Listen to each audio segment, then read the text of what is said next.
আন্দোলনে গুলি চালানোর নির্দেশে অডিওতে হাসিনা ও তাপসের কণ্ঠ শনাক্ত। জুলাই আন্দোলন চলাকালে প্রাণঘাতী অস্ত্র ব্যবহার ও গুলি চালানোর নির্দেশ দিয়ে একটি অডিও রেকর্ডিংয়ে কণ্ঠ তৎকালীন প্রধানমন্ত্রী শেখ হাসিনার সঙ্গে মিলে গেছে বলে জানিয়েছেন একজন ফরেন বিশেষজ্ঞ। আন্তর্জাতিক অপরাধ ট্রাইব্যুনাল ২ সিআইডি ডিজিটাল ফরেন্সি ল্যাবের কর্মকর্তা ও পুলিশ পরিদর্শক রুকানুজ্জামান এই সাক্ষ্য দেন।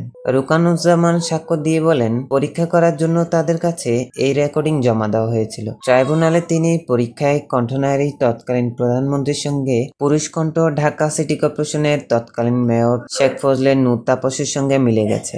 আদালতে ভাজানো অডিওতে শেখ হাসিনা ও তাপসের সঙ্গে কথোপকথন শোনা যায়। সিআইডি কর্মকর্তার জেরা শুরু হওয়ার কিছুক্ষণ পর ট্রাইব্যুনালের মধ্যস্থ বিরতিতে যায়। অডিওটি মার্চ থেকে সামাজিক যোগাযোগ মাধ্যমে ফাঁস হওয়া হুবহু অডিওর, যেখানে হাসিনা কথোপকথন ছিল, যা অডিওতে ছিল ন্যাশনাল টেলিযোগাযোগ মনিটরিং সেন্টার। একই সঙ্গে অডিওর অংশ এর আগে চলতি মাসে বিবিসি পরীক্ষা করে প্রতিবেদন প্রকাশ করেছিল।